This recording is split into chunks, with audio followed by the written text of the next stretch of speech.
नमस्कार। निखिल गुप्ता ये एक ऐसा नाम है जिसकी चर्चा अमेरिका और भारत के संबंधों में पिछले कुछ समय से होती आ रही है। ये नाम उस भारतीय नागरिक का है जिस पर आरोप लगाया गया है कि उसने भारतीय अधिकारी के साथ मिलकर भारत सरकार के आलोचक अमेरिकी नागरिक गुरपतवंत सिंह पन्नू की हत्या की साजिश रची और हत्या के लिए सुपारी भी दे दी। संयोग से जिसे सुपारी दी गई वो अमेरिकी एजेंट निकला। फिर एक साल पहले प्राग में निखिल गुप्ता को गिरफ्तार कर लिया जाता है और अब उसके अमेरिकी प्रत्यर्पण के बाद अमेरिका की कोर्ट में ट्रायल शुरू हो चुका है। भारत के लिए इसे अमेरिकी आर्म ट्विस्ट करार दिया जा रहा है। क्या भारत इस आर्म ट्विस्ट का जवाब उसी आक्रामकता से दे रहा है या देगा जैसा उसने निज्जर हत्या के मामले में कनाडा को दिया था या दे रहा है? भारत और अमेरिका के संबंधों में निखिल गुप्ता मामले पर दोनों देशों की कूटनीति क्या दर्शा रही है? दोनों देश इस मसले को सुलझाते दिख रहे हैं या इसे एक ऐसा मुद्दा बना लिया गया है जो सिर्फ और सिर्फ जियो पॉलिटिक्स में अपनी मनमर्जी अपनी मनमानी चलाने वाले एक टूल की तरह दिखने लगा है? आज की स्ट्रेट टॉक कुछ ऐसे ही बहुत ही गंभीर सवालों के साथ। मेरा नाम है नेहा शुक्ला, जिस हिंदी के इस बेहद ही लोकप्रिय कार्यक्रम में सभी दर्शकों का बहुत बहुत स्वागत करती हूँ।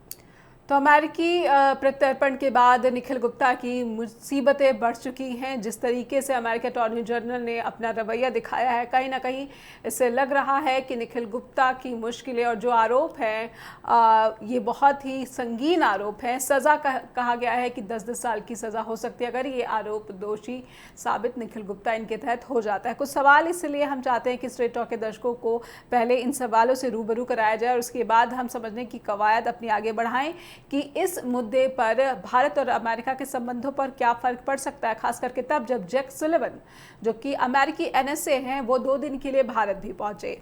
इन सवालों पर नजर डाल लेते हैं। अमेरिका के निखिल गुप्ता मामले में तत्पर कार्रवाई क्या दर्शाती है? एक तरफ G7 के लिए इटली पहुंचे पीएम मोदी, उन्होंने बात की अमेरिकी राष्ट्रपति बाइडेन से और साथ साथ कार्रवाई हो जाती है चेक रिपब्लिक से, प्रत्यर्पण हो जाता है अमेरिका का। भारत और अमेरिका के संबंधों पर इस बात का क्या असर पड़ सकता है? रूस चीन के साथ तनातनी और इसके बीच अमेरिका की भारत के साथ ये तल्खी, अमेरिका की इस विदेश कूटनीति पर भारत का रुख कैसा दिख रहा है?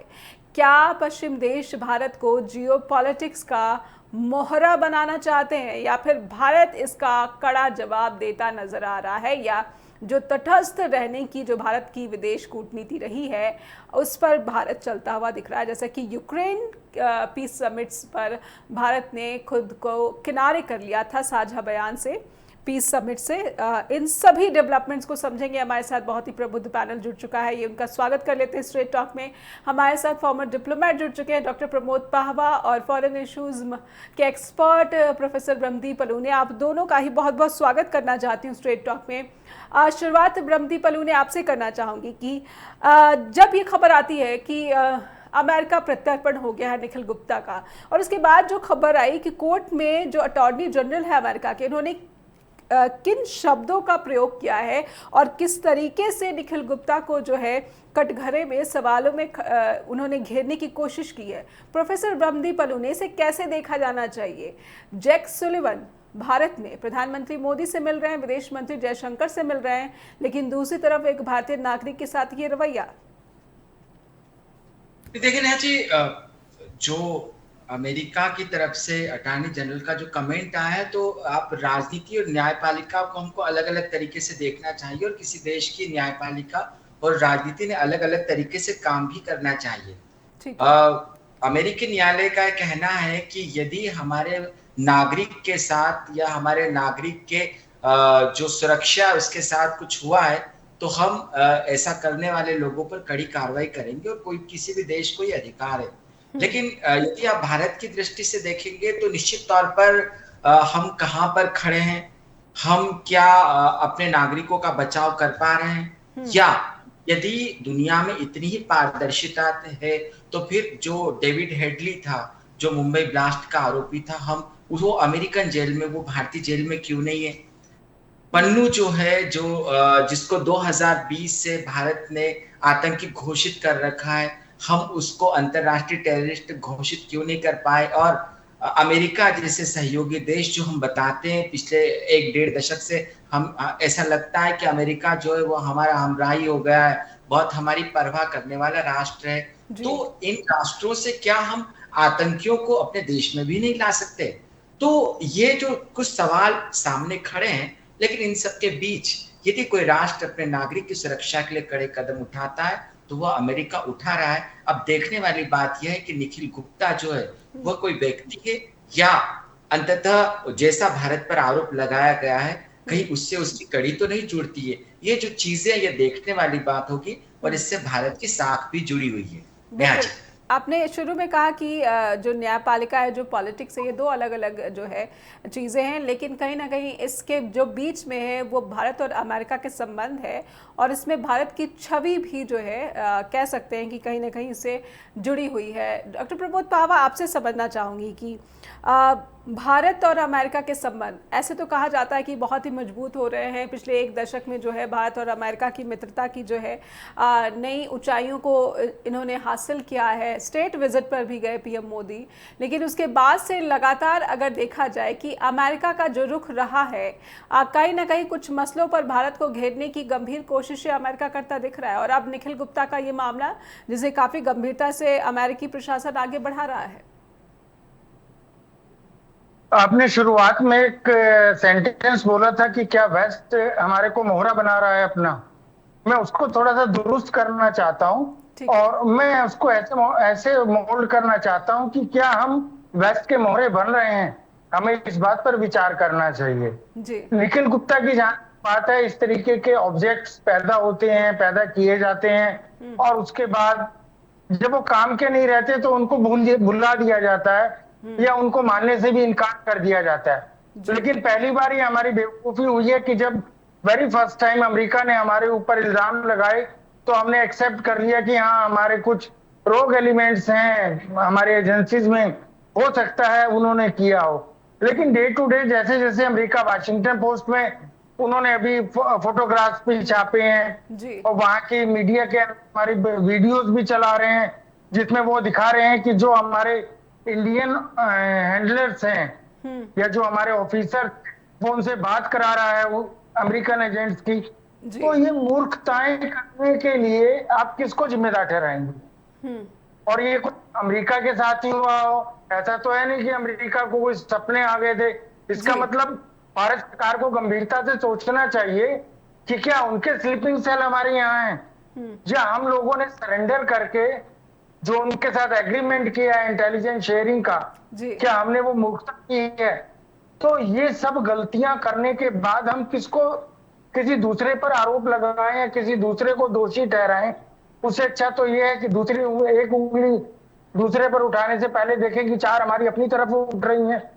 और ये क्या ये डिप्लोमेसी की बड़ी बड़ी चूक है जो कि अब इस तरीके से जो इसके रिजल्ट सामने आ रहे हैं? नहीं, अगर एक बार भूल हो जाती है तो उसको गलती मानते हैं, और दूसरी बार गलती हो जाती है तो उसे चूक मानते हैं, लेकिन अगर तीसरी बार हो जाती है तो उसे मूर्खता मानते हैं। जब अटल बिहारी वाजपेयी यहाँ विदेश मंत्री थे, तब भी हमारे 5 आदमी मारे गए थे पाकिस्तान के अंदर, काउटा के अंदर, और वो मीडिया में सब लोग जानते हैं उसको। तो ऐसा क्यों होता है कि हम जब भी अमेरिका परस्त होते हैं, देखें अमेरिका हो या कोई भी देश हो, कोई किसी का सगा नहीं होता, किसी की परमानेंट दोस्ती नहीं होती, और परमानेंट दुश्मनी नहीं होती। जब हम अमेरिका के बारे में बात करते हैं या उसकी हिस्ट्री को देखते हैं, तो वो सिर्फ अपने इंटरेस्ट को सबसे ऊपर रखता है, उसके अलावा उसको कोई दूसरा अपना दोस्त नहीं लगता, कोई दुश्मन नहीं लगता। वो अपनों को ही सबसे पहले डिस्ट्रॉय करता है, चाहे उसने इराक में सद्दाम हुसैन को किया हो, रजा शाह पहलवी को किया हो, जियाउल हक को किया हो, या ऐसी बहुत सारे उदाहरण हैं। बिल्कुल। तो हम उससे छोटे कैसे रह सकते हैं? उसने हमें बेवकूफ बनाकर हमसे ऐसे समझौते कर लिए, चाहे उसमें बीका का है, काम का है, या इंटेलिजेंस शेयरिंग का है। और फिर सिर्फ अमेरिका ही नहीं ऐसा कर रहा, ऑस्ट्रेलिया भी ऐसा कर रहा है, ब्रिटेन भी ऐसा कर रहा है, कनाडा भी ऐसा कर रहा है। तो सवाल ये नहीं है कि हमारी एजेंसीज के लोगों ने ऐसा कोई असैसिनेशन करने की कोशिश की या किया। क्योंकि ऐसा सभी एजेंसियां करती रहती हैं और होता रहता है। आपको याद होगा, तुर्की के अंदर एक सऊदी अरब के जर्नलिस्ट थे, खरगोशी, जी। उनका मर्डर हो गया था और उनके टुकड़े करके वो डिस्ट्रॉय कर दिए गए या कहीं भी गायब कर दिए गए। अमेरिका ने बहुत शोर मचाया, जी। सऊदी अरब की बड़ी बाम मरोड़ी उस मामले को लेकर, यहाँ तक कि मोहम्मद बिन सलमान के ऊपर डायरेक्ट इल्जाम लगाए, लेकिन बाद में वो उसको भूल गए। तो वो अपना फायदा उठाने के लिए कुछ भी कर सकते हैं, डिप्लोमेटिक प्रेशर भी डाल सकते हैं। जी। हाँ, ये हमारे ऊपर है कि हम उसको मानते हैं या नहीं मानते हैं। बिल्कुल। और वैसे भी एक कहावत है, कहीं ना कहीं इसे इंडियन एजेंसी के साथ जिस तरह से जोड़ा है अमेरिकी प्रशासन ने, इसीलिए ये मामला थोड़ा और गंभीर हो जाता है कि अमेरिकी प्रशासन की तरफ से इंडियन एजेंसी का नाम जोड़ा जाना, इससे इंडियन डिप्लोमेसी है कैसे डील कर रही है, इसको थोड़ा और विस्तार से समझेंगे। निखिल गुप्ता के मसले पर क्या अमेरिका भारत को किसी तरीके से सबक सिखाने की कोशिश कर रहा है, क्योंकि कई ऐसे मसले हैं जो वैश्विक राजनीति से जुड़े हुए हैं जिस पर भारत अमेरिका की मनमानी पर नहीं चलता है, वो अपनी विदेश नीति पर आगे बढ़ रहा है। जैसे यूक्रेन युद्ध का मसला ही क्यों ना हो, जो यूक्रेन पीस समिट था उससे भारत ने खुद को अलग कर लिया और ये कहा कि जब तक दोनों पक्षों पर की इस प्रस्ताव पर सहमति नहीं होगी, मंजूरी नहीं होगी, तो ऐसे किसी भी प्रस्ताव पर भारत जो है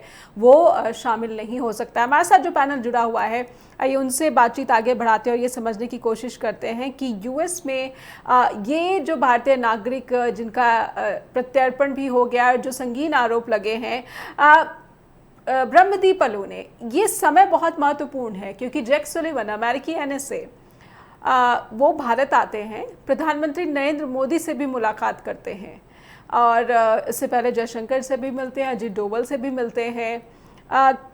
वैसे तो आधिकारिक रूप से अमेरिका की तरफ से भी ये कोई बयान नहीं आया है, लेकिन इसकी पूरी संभावना है कि इस मसले पर भी चर्चा हुई होगी या फिर जो भी जिस तरीके से डिप्लोमेसी दिखाई जा रही होगी अमेरिका की तरफ से। मैं ये समझना चाहती हूँ कि क्या भारत भी उतना ही आक्रामक दिख रहा है जितना अमेरिका दिख रहा है इस मसले पर, खास करके जब कनाडा और निज्जर हत्याकांड की बात आती है तो भारत का जो रुख, हम कई बार इस मसले पर बातचीत कर चुके हैं, समझने की कोशिश कर चुके हैं, लेकिन अमेरिका के प्रति भारत की आक्रामकता क्या भारी पड़ सकती है?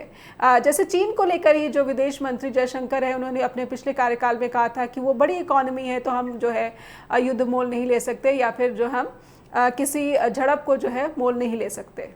ब्रह्मदीप जी।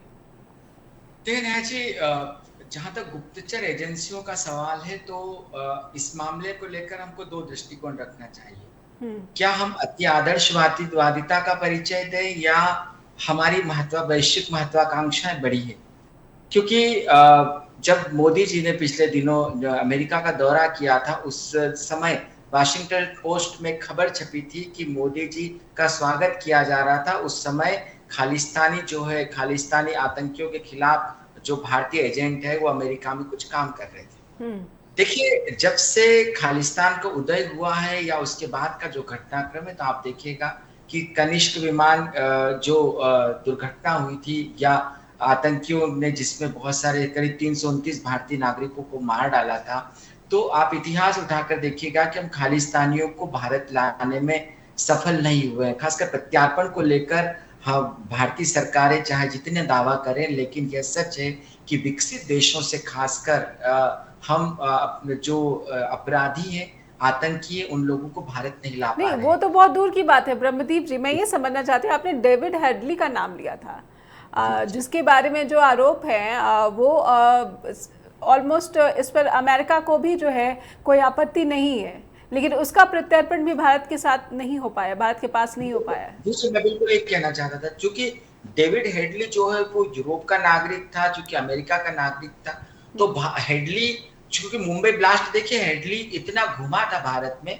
कि पुणे ब्लास्ट में नाम आया, मुंबई ब्लास्ट में नाम आया, उसने जो कुछ बताया उसका पूरा सरोकार भारत की सुरक्षा से था, लेकिन हम डेविड हेडली को भारत नहीं ला पाए। अब जो पन्नू है, पन्नू जो है कनाडा और अमेरिका का नागरिक है, तो कनाडा और अमेरिका दोनों भारत के सामने खड़े हो गए। तो ऐसे में हम इन लोगों को ला नहीं पा रहे, लेकिन इन सबके बीच राजनीतिक दृष्टि से जो अमेरिका और भारत के संबंध हमको बहुत ही संतुलित दिखते हैं, लेकिन ऐसा है बिल्कुल नहीं, क्योंकि आप देखिएगा कि क्या चीन की आलोचना करने की हम हिमाकत कर सकते हैं? हमने नहीं की है। हमने चीन की आलोचना करने से लगातार हमारी सरकारें बचती रही है। इवन क्वाड को लेकर, क्वाड के जो सदस्य जापान, अमेरिका, भारत और ऑस्ट्रेलिया भी अब भारत का विरोध कर रहा है। जी नेहा जी, मेरी आवाज आ रही है? बिल्कुल आ रही है जी, आप कंटिन्यू करें जी।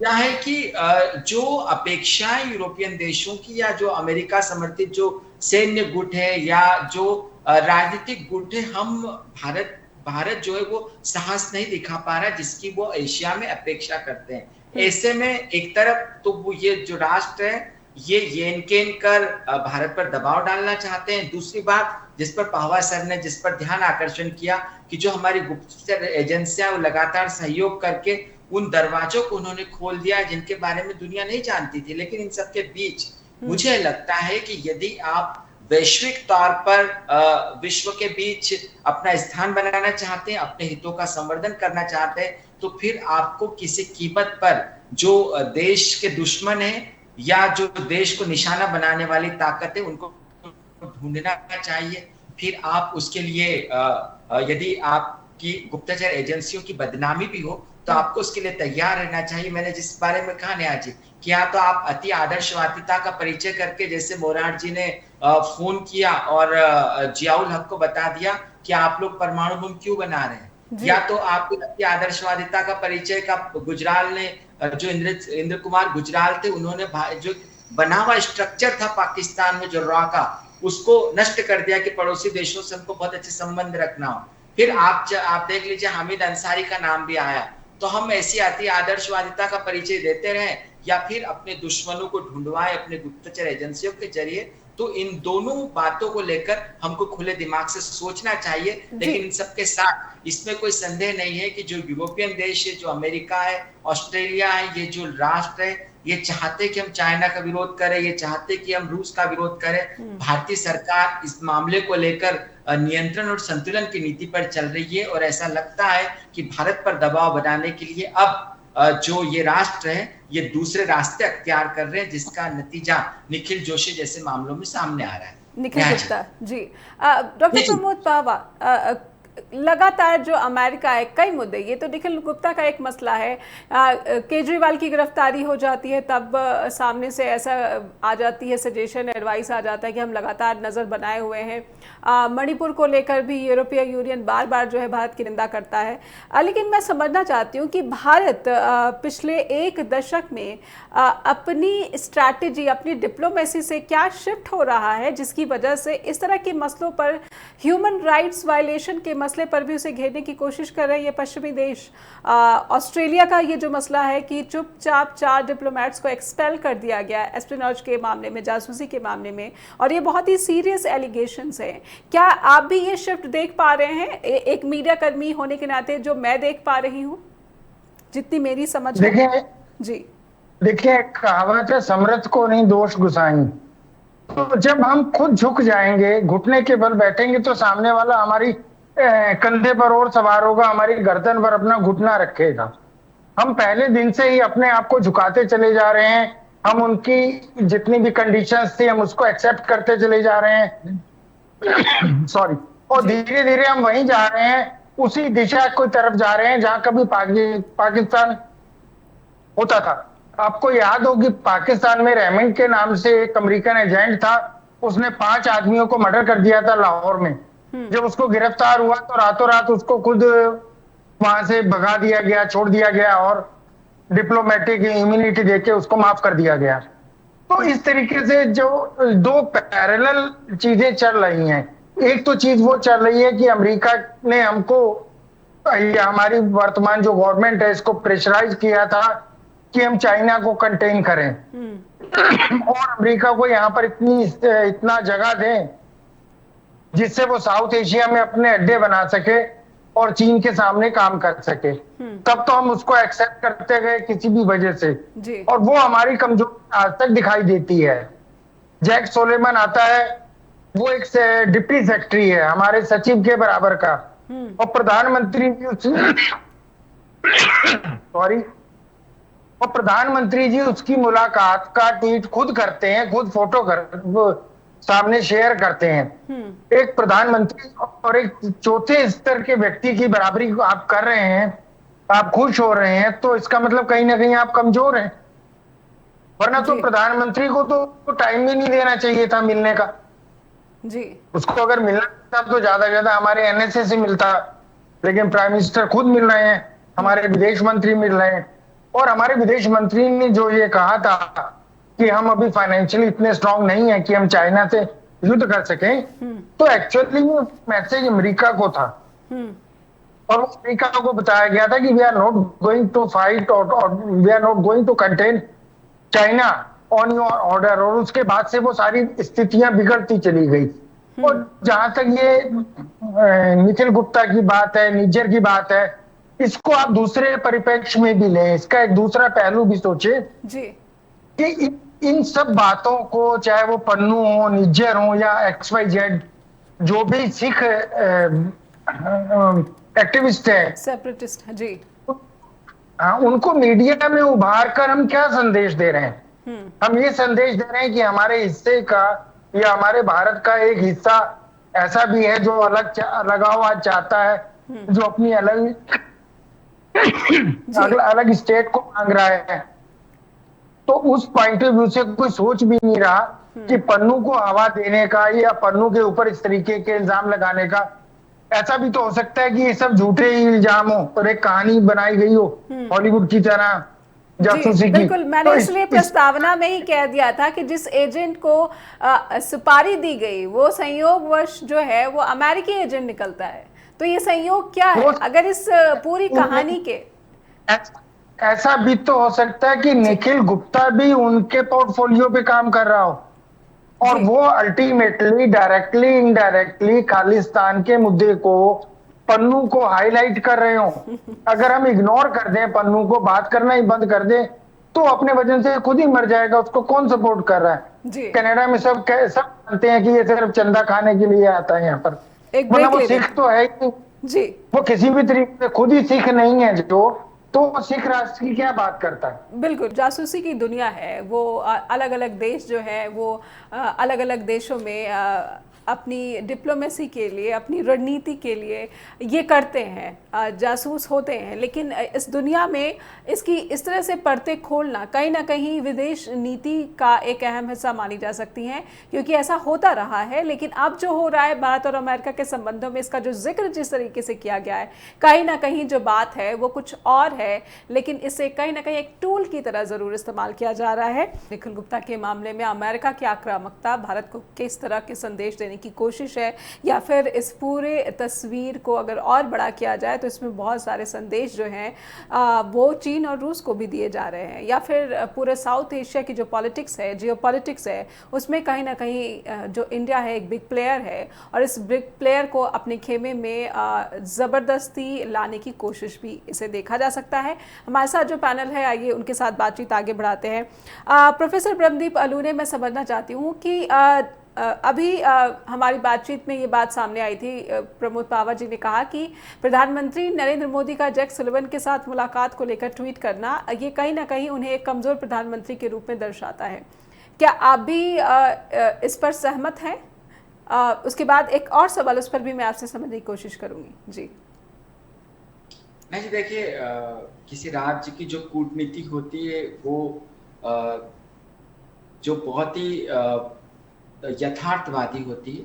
और अमेरिका से जिस स्तर पर हमारे रिश्ते चल रहे हैं, या अमेरिका में जो डेवलपमेंट चल रहा है, जो तनाव चल रहे हैं सारे, तो ऐसे समय में हो सकता है कि ये जो अधिकारी आए हैं ये बाइडेन का कोई मैसेज लेकर आए होंगे जो प्रधानमंत्री मोदी को उनको देना हो सकता है। तो इस स्तर पर क्या मिलने के क्या संदेश हो सकते हैं, इस बारे में कोई टिप्पणी नहीं की जा सकती मेरे विचार में। लेकिन जिस समुचे मामले पर मैं एक बात अवश्य कहना चाहूंगा कि अमेरिका से रिश्ते हमारे क्या कहाँ जा रहे हैं। देखिए नेहा जी, अभी तो जो भारत की गठबंधन सरकार है, अभी तक इजराइल को लेकर हमारी जो भी नीति चलती रही पिछले 10 सालों में, लेकिन अब इजराइल को लेकर यदि संयुक्त राष्ट्र में कोई प्रस्ताव पास होता है या प्रस्ताव रखा जाता है और उसमें इजराइल के पक्ष में यदि भारत खड़ा हो जाए, अब अब सरकार, गठबंधन सरकार का जो दौर है, तो भारत में ऐसा नहीं हो पाएगा कि हम इजराइल के पक्ष में खड़े हो पाएंगे। वहां पर अमेरिका आपसे नाराज हो जाए, इसकी संभावना ज्यादा बढ़ जाएगी। तो आप अमेरिका जो लगातार भारत को दबाव में लाने की कोशिशें कर रहा है, और अमेरिका ने सबसे अच्छी बात है कि हम अमेरिका के दबाव में नहीं आए हैं। फिर हमने ईरान के मसले पर जरूर हमने ईरान से तेल खरीदना बंद किया, लेकिन रसिया से हमने लगातार तेल खरीदा। जयशंकर ने बहुत ही खुलकर यह बोला कि जो यूरोपियन देश अपनी ऊर्जा की जो पूर्ति है वो रूस से करते हुए भारत को नसीहत देते हैं। तो उसके बाद आप यूक्रेन को के प्रस्ताव को ले ले, जहां पर कि भारत जो है वो बहुत ही तटस्थता से चीजों से अलग हट गया। तो अमेरिका लगातार कोशिशें कर रहा है कि उसके हितों का संवर्धन भारत करे, लेकिन भारत उसको कर नहीं रहा है। तो ऐसे में अमेरिका का नाराज होना लाजमी है। और आप इतिहास उठाकर देखिएगा कि अमेरिका ने कूटनीतिक दृष्टि से, सामरिक दृष्टि से, राजनीतिक दृष्टि से भारत पर दबाव डालने की लगातार कोशिश की है। वो भले ही आप 1971 के युद्ध में ले ले, जब उन्होंने हिंद महासागर में नौसैनिक बेड़ा भेजा था। तो ये जो निखिल गुप्ता का समूचा मसला है, या ऐसी जो चीजें सामने आ रही है, इसमें दो चीजें, या तो अमेरिका और भारत के रिश्ते बहुत प्रगाढ़ होते तो अमेरिका खालिस्तानी आतंकियों की आलोचना करता, पन्नू को सौंपने की भारत को बात करता, लेकिन अमेरिका ने ऐसा नहीं कहा।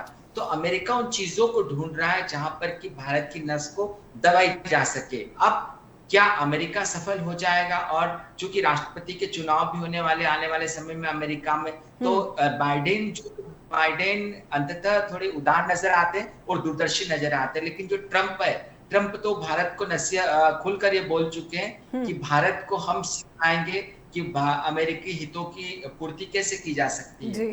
तो अमेरिका ऐसा देश है जो अपने हितों के लिए किसी कीमत पर किसी भी राष्ट्र से बिगाड़ सकता है। किसी तो आपको ये इस बात की आशंका है कि भारत के साथ इस मसले का राजनीतिकरण भी वहां पर किया जाएगा, क्योंकि वहां पर राष्ट्रपति चुनाव होने वाले हैं और जो इंडियन कम्युनिटी उसकी संख्या अच्छी खासी वहां पर है, वो काफी प्रभावशाली समुदाय मानी जाती है।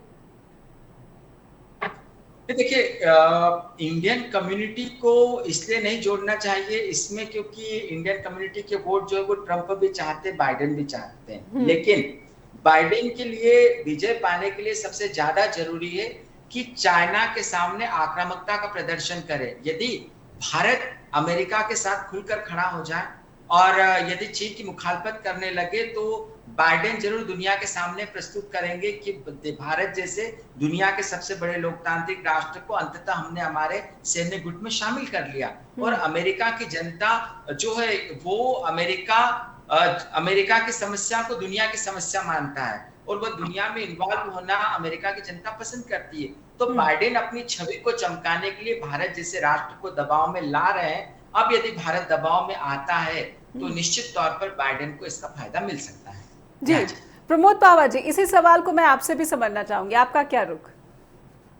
नहीं, पॉसिबल नहीं है कि भारत अमेरिका के दबाव में आ जाए, वो हमारी मजबूरी है। क्योंकि एक तरफ तो हमारा 67% आर्म्स एंड एमुनिशन रशिया से आता रहा है, उसके पार्ट्स और आगे के लिए भी सारा सामान हमको चाहिए अपनी सैनिक आपूर्ति के लिए। दूसरा, हम लोग चीन के कर्जे में और चीन के नीचे हम इतने बुरी तरीके से फंस चुके हैं कि हम किसी भी तरीके से चीन और रशिया से दुश्मनी मोल नहीं ले सकते। और अमेरिका का एकमात्र लक्ष्य है कि हम उनसे दुश्मनी करें। तो हम दो नाव की सवारी करने के चक्कर में अपने आप को फंसा बैठे हैं। ये हमारी सरकार की दूरदर्शिता नहीं रही जी, जिसका दूरदर्शिता की कमी रही जी। तो उसी का हम खामियाजा भुगत रहे हैं। हम चाहकर भी अमेरिका का फेवर नहीं कर सकते, और अमेरिका तो हमेशा से डू मोर की पॉलिसी लेकर चलता है। उसका तो इंटरेस्ट ये था कि रशिया, इंडिया और चाइना के बीच में वार हो जाए और उस वार के बाद वो दोनों पर प्रतिबंध लगा दे जी। ऐसा नहीं कर सके, उसके पीछे कुछ भी रीजन हो। और जहां तक इजराइल और यूक्रेन की बात है, तो गाजा के अंदर हमारे ऐसी मिसाइलें पकड़ी गई हैं जिसकी मैन्युफैक्चरिंग इंडिया में हुई थी। हैदराबाद में जो इजराइल के साथ मिलकर हमने ड्रोन की बनाया था, उस ड्रोन की हमने बाकी सब आपूर्तियां बंद करके इजराइल को भेजनी शुरू कर दी। और जहां तक रूस से तेल लेने वाली बात थी, तो अमेरिका ने को इसलिए इग्नोर किया कि वो तेल अल्टीमेटली यूरोप को जा रहा था। जी अगर ऐसा नहीं तो अमेरिका हम पर प्रतिबंध लगा सकता था, जैसा ईरान के मामले में हमने घुटने टेक दिए थे। जी तो अमेरिका का अपना नेशनल इंटरेस्ट है और हमें अपने नेशनल इंटरेस्ट पर खड़े रहना चाहिए। मेरे ख्याल से तो जैसे जितने भी इंसिडेंट होते हैं, बिल्कुल। इसको इग्नोर कर देने में फायदा है। लेकिन जिस नेशनल इंटरेस्ट की बात हो रही है, क्या वाकई में भारत ने जो अपना राष्ट्र हित है वो साधा है?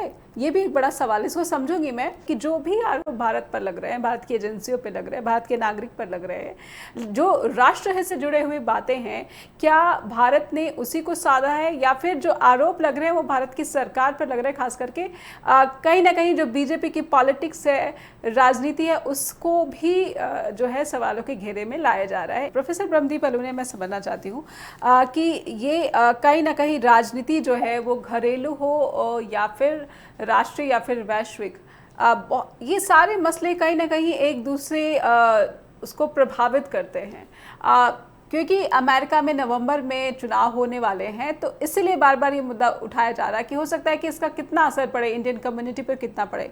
मैं समझना चाहती हूँ कि राष्ट्रहित क्या भारत की तरफ से वाकई में साधा गया है इन सब के केंद्र में? अगर ऑस्ट्रेलिया की बात की जाए या फिर आपने इजराइल का नमूना दिया, आपने चीन का नमूना दिया, आपने यूक्रेन का नमूना दिया, अमेरिका का नमूना, क्या भारत की जो अब तक की पॉलिसी दिख रही है, पिछले एक डिकेड की बात कहूँ, क्या भारत एक अचीवर कहा जा सकता है कि हमने अपने जो है फॉरेन पॉलिसी को बहुत ज़्यादा चमकाया है, जो हमारी जो छवि है वो एक ताकतवर देश के रूप में बन पाई है, स्थापित हो सकी है? नहीं नेहा जी, देखिए कोई भी सरकार हो जो भी देश का नेतृत्व करती है, और लोकतांत्रिक सरकार का ये कर्तव्य है और इसका लक्ष्य भी होता है कि अपने देश की राष्ट्रीय हितों की पूर्ति करे। लेकिन यदि आप पिछले कुछ सालों में देखेंगे तो हमको ऐसा लगता है कि पश्चिमी देशों से हमारे बहुत अच्छे संबंध हुए हैं, अमेरिका से बहुत अच्छे संबंध हुए, लेकिन आप पड़ोसी देशों को देखते हैं तो ऐसा लगता है कि हम पड़ोसी देशों से हमारे संबंध इतने खराब हो गए कि पड़ोस में हम कहाँ पर जाके बैठे उसके लिए हमको जगह नहीं मिलेगी, हमको समुद्र पार करके कहीं दूर जाना पड़ेगा। तो यहाँ पर हमारी वैदेशिक नीति को दुरुस्त करने की जरूरत महसूस होती है। हालांकि प्रधानमंत्री मोदी के जब आप शपथ समारोह हमने देखा इस बार कि कुछ दक्षिण एशिया के बहुत सारे देश आए, उसके पहले भी आए थे, तो ये कूटनीति अच्छी है, लेकिन इस बारे में हमको देखना पड़ेगा। लेकिन दूसरी ओर यदि आप राष्ट्रीय हितों की बात करते हैं नेहा जी, तो पिछले कुछ सालों में जिस प्रकार से आतंकियों को दूसरे देशों में निशाना बनाया गया है, वो जिन्होंने भी निशाना बनाया, हम ये नहीं कहते कि हमारी गुप्तचर एजेंसी का कोई हाथ होगा, लेकिन कथित रूप से या ब्रिटेन में या कनाडा में, तो इससे कम से कम यह संदेश तो गया है कि हमारे राष्ट्र हितों को प्रभावित करने वाली जो ताकतें, उन पर भारत की नजरें होती है। और नहीं, भारत पर मुझे यहाँ पर एक आपत्ति है, ये कैसे ताकत का प्रदर्शन है? मुझे ये ताकत का जो है बहुत दूरदर्शिता इसमें नजर नहीं आती प्रोफेसर ब्रह्मदीप अलूने। नहीं, देखिए नेहा जी, आप इसको ताकत से नहीं जोड़े, ताकत का प्रदर्शन नहीं है ये इससे आप यह कहेंगे कि यथार्थवाद है। यदि मोसाद दुनिया भर में ढूंढ के आतंकियों को मार डाल सकता है, मोसाद इस बात से बेपरवाह होता है, उसको सिर्फ इजराइल की परवाह होती है। ब्रिटेन के साथ भी ऐसा है, अमेरिका के साथ भी ऐसा है कि वो अफगानिस्तान में आकर हमला कर सकता है या पाकिस्तान पर हमला कर सकता है जी। तो लेकिन वो अपने सबसे बुरे समय से भी गुजर रहा है। इजराइल में जो अब तक का सबसे बुरा हमला हमास का हुआ, कह सकते हैं कि मोसाद की इंटेलिजेंस पर सबसे बड़ा और गंभीर सवाल जो उठा वो इसी समय उठा है। जी बेशक नेहा जी, बिल्कुल सही है। लेकिन हम देखिए नेहा जी, हमको अपनी वैदेशिक नीति में कुछ तो परिवर्तन करना पड़ेगा। या तो आप सॉफ्ट डिप्लोमेसी वापरे और जैसा चल रहा है उसको चलने दे, जैसा आपने कहा इतिहास में कभी होता ही नहीं था। लेकिन समय के अनुसार यदि आप अपनी नीतियों को, हो सकता है कि उसके बुरे परिणाम आए, हो सकता है कि, लेकिन उससे अनुभव भी आपको हासिल होंगे। लेकिन अंततः इससे यह तो संदेश गया है कि आतंकियों को यदि कूटनीतिक तरीके से दूसरे देश भारत में नहीं भेजते हैं तो हम भारत जो है वो दूसरे रास्ते भी अख्तियार कर सकता है। और ये छवि है, यह छवि अंततः हमको एक उनसे तोल मोल के उस तराजू के आसपास तो ले आएगी जिससे हम परराष्ट्रों के साथ बैठ सकते हैं। तो इसके बुरे परिणाम भी हो सकते हैं, लेकिन इसके अच्छे परिणाम यह है कि कम से कम वो आतंकी जो भारत में नहीं आ पा रहे थे उनको ढूंढ कर मारा जा रहा है, और मुझे लगता है ये राष्ट्र हित में। प्रमोद पावा जी, मैं समझना चाहूंगी, ऐसे वक्त में जब पूरी दुनिया में दक्षिणपंथी विचारधारा का उभार हो रहा है, पश्चिमी देशों में भी कट्टर पार्टी के जो लीडर्स हैं वो सत्ता में आ रहे हैं, जगह जगह जो ऐसी खबरें आ रही हैं, लेकिन कहीं ना कहीं सॉफ्ट डिप्लोमेसी का जो बोलबाला रहा है, क्या इस समय जो नेहरू की विदेश नीति थी इसको ही इस समय के लिए बिल्कुल परफेक्ट एलिजिबल माना जाना चाहिए? आप, अगर मैं गलत हूं तो मुझे आप करेक्ट कर सकते हैं।